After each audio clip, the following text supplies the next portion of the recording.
اب میں آپ کو توجہ دلانا چاہتا ہوں، ایک تو گوتم بدھ کا فلسفہ، اس کے فلسفے کا مین تھیم یہ ہے سروم دکھم، آل از پین، آل از سفرنگ، اور اس نے جو بھی اپنی محنت کی یہ تو اللہ ہی بہتر جانتا ہے کہ اسے بعد میں ملا کیا اور کیا نہیں ملا۔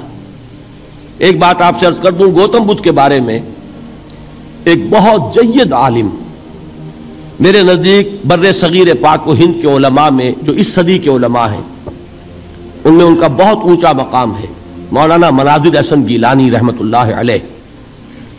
گیلان قصبہ ہے ایک بہار کا، وہاں کے رہنے والے تھے، ان کی زندگی زیادہ گزری حیدرآباد دکن میں، عثمانیہ یونیورسٹی میں استاد رہے۔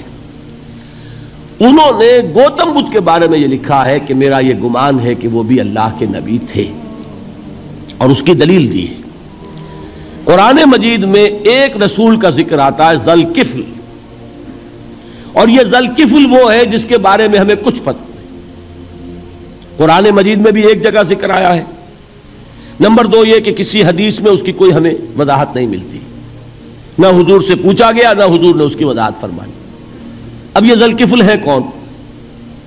تورات میں جو نبیوں کے نام آتے ہیں ان میں سے کسی نبی کا نام ذوالکفل کے آس پاس نہیں بنتا کہ یہ سمجھا جائے کہ یہ اس نام کی بگڑی ہوئی یا بدلی ہوئی شکل بن گئی ہے۔ تو انہوں نے جو کہا ہے وہ بات وزنی معلوم ہوتی ہے اس اعتبار سے کہ کپل وستو، کپل پے جو ہے وہ عربی میں ہے نہیں، وہ فے بنتی ہے، تو ذوالکفل کے معنی کفل والا، اور یہ کفل جو ہے کپل، کپل والا، جس کو ہم کہتے ہیں کپل وستو کا شہزادہ۔ تو انہوں نے یہ کہا ہے کہ گوتم بدھ کے بارے میں یہ خیال، یہ میں عرض کر دوں کہ اس کو ہم یقین سے نہیں کہہ سکتے، یہ ان کا گمان ہے، خیال ہے، واللہ عالم کہیں گے ہم، لیکن امکان ضرور موجود ہے۔ قرآن کہتا ہے وَلِكُلِّ قَوْمٍ ہاد، ہم نے ہر قوم میں ہادی بھیجے، وَإِن مِّن قَرْيَةٍ إِلَّا خَلَا فِيهَا نَذِيرٌ، کوئی بستی ایسی نہیں دنیا میں جس میں کوئی نہ کوئی خبردار کرنے والا نہ آیا ہو۔ تو یہ ممکن نہیں ہے کہ وہاں نبی نہ آئے ہوں، لیکن ان کی تعلیمات اتنی بدل گئی ہیں کہ ہم ان کو پہچان نہیں سکتے۔ حضرت مسیح علیہ السلام کی تعلیمات اگر عیسائیوں سے ہم سمجھیں تو کبھی بھی انہیں اللہ کا نبی نہیں مان سکتے۔ یہ تو قرآن مجید میں آ کر حضرت مسیح علیہ السلام کی اصل حقیقت ہمیں بتائی، ورنہ تو خدا کا بیٹا، ثالث و ثلاثہ، ان کو کیسے ہم مانتے ہیں؟ لیکن یہ کہ قرآن نے بتایا، تو جان لیجئے ہو سکتا ہے کہ گوتم بدھ بھی اللہ کے نبی ہو، لیکن ہو سکتا ہے کہ درجے میں کہیں گے، یقین سے نہیں کہتے۔ بہرحال گوتم بدھ نے اس دکھ، رنج، صدمہ، غم جو انسان کا مقدر ہے اس کا مشاہدہ کیا، اور پھر تپسیائیں کی، علم حاصل کیا، رشیوں منوں کے پاس گیا، اس نے کوشش کی کہ معلوم ہو سیلویشن کا راستہ کون سا ہے، اس دکھ سے نجات پانے کی کوئی سبیل بھی ہے کہ نہیں، اس غم سے، اس نجات سے، اس اندوہ سے انسان کسی طریقے سے چھوٹ سکتا ہے یا نہیں۔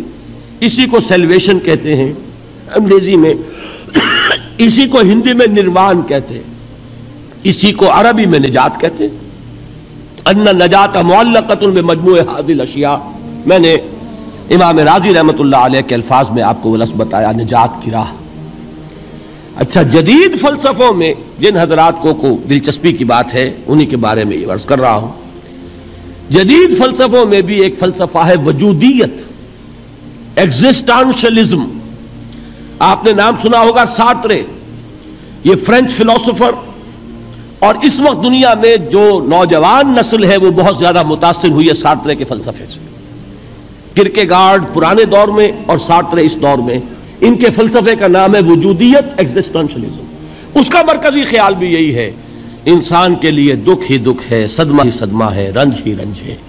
صرف یہ ہے کہ کچھ حساس لوگ ہوتے ہیں وہ صدمے کو زیادہ محسوس کرتے ہیں، کچھ ذرا ان کی حس جو ہے وہ کچھ ڈل ہو جاتی ہے، کند ہو جاتی ہے۔ وہ جو غالب کا شعر میں نے آپ کو سنایا کہ مشکلیں اتنی پڑی مجھ پر کہ آسان ہو گئی، ورنہ یہ ہے کہ انسان سوچے تو دکھ ہے۔ اب یہ دکھ جو ہے اس سے نجات کا کوئی راستہ بھی ہے کہ نہیں، یہ کوسچن مارک ہے، جس کا جواب ہے تیسری آیت میں اِلَّا الَّذِينَ آمَنُوا وَعَمِلُوا الصَّالِحَاتِ وَتَوَاصَوْا بِالْحَقِّ وَتَوَاصَوْا بِالصَّبْرِ، جو ایک نا امیدی کی کیفیت طاری ہوتی ہے، وَالْعَصْرِ إِنَّ الْإِنسَانَ لَفِي خُسْرٍ، زمانے کی قسم ہے تمام انسان برباد ہونے والے ہیں، تباہی میں ہیں، گھاٹے میں ہیں، ٹوٹے میں ہیں۔ اس سے جو ایک مایوس کن صورتحال سامنے آتی ہے، اس مایوسی سے نجات دلانے والی آیت ہے تیسری آیت۔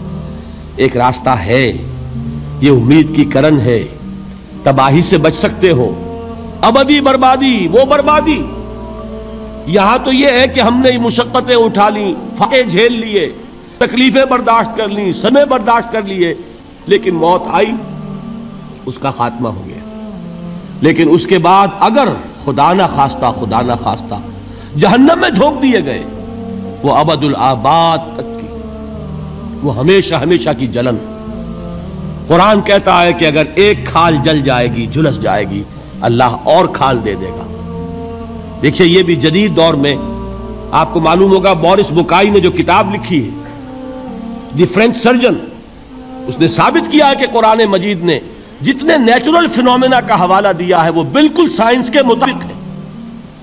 آج ہمیں یہ معلوم ہے کہ حس جو ہے وہ صرف کھال میں ہوتی ہے، کھال حساس ہوتی ہے، کھال اتر جائے نیچے جو ہے گوشت جلے گا، آپ کو تکلیف نہیں ہوگی۔ معلوم قرآن نے کہا ہے کہ جب کھالیں ان کی جھلس جائیں گی، ہم نئی کھال دے دیں گے تاکہ وہ سوزش جو ہے، وہ جلن کا احساس برقرار ہے، وہ ختم ہونے نہ پائے۔ حالانکہ اس کی ضرورت نہیں ہے، اگر اندر کا گوشت بھی حس والا ہوتا تو پھر کھال دوبارہ عطا کرنے کی ضرورت نہیں ہے، گوشت جلے گا، اس سے بھی جلن کا اور سوزش کا احساس ہو جائے گا۔ لیکن قرآن کہتا ہے کہ نہیں، کلما نضجت جلودہم بدلنا لہم جلودا غیرہا، جب ان کی کھالیں جھلس جائیں گی، جل جائیں گی، ہم ان کی کھالیں بدل دیں گے تاکہ وہ سوزش برقرار رہے۔ ثم لا يموت فیہا ولا یحیا، پھر نہ وہ اس میں جی سکے گا نہ مر سکے گا، نہ زندوں میں ہوگا نہ مردوں میں ہوگا۔ موت کو پکارے گا، کاش کہ موت آ جائے جو مجھے اس مشقت سے اور مشکل سے چھٹکارا دلا دے۔ وہ موت جس سے اس وقت ہم بھاگتے ہیں، اگر خدا نہ خواستہ اس جہنم میں جھونکے گئے تو پھر موت کو پکاریں گے اور موت نہیں آئے گی۔ اس عذاب سے، اس ابدی ناکامی سے، اس خسران سے، اس ابدی ہلاکت سے بچنے کا کوئی راستہ ہے؟ وہ جو میدان حشر میں پکاریں گے لوگ، این المفر، کوئی جائے فرار ہے، کوئی جائے پناہ ہے؟ وہ جائے فرار، وہ جائے پناہ اس دنیا میں اللہ نے ہمیں عطا فرمائی، اسی کا نام صراط مستقیم ہے۔ الا الذین آمنوا وعملوا الصالحات وتواصوا بالحق وتواصوا بالصبر۔ ایک راستہ ہے، اس کے یہ چار نشان ہائے راہ ہے، سنگ ہائے میل ہے۔ پہلا ایمان، دوسرا عمل صالح، تیسرا تواصی بالحق، چوتھا تواصی بالصبر۔ اس صراط مستقیم پر بچو گے، نروان حاصل ہو جائے گا، نجات حاصل ہو جائے گی، کامیابی سے ہمکنار ہو جاؤ گے، اس ابدی خسران سے نجات پا جاؤ گے۔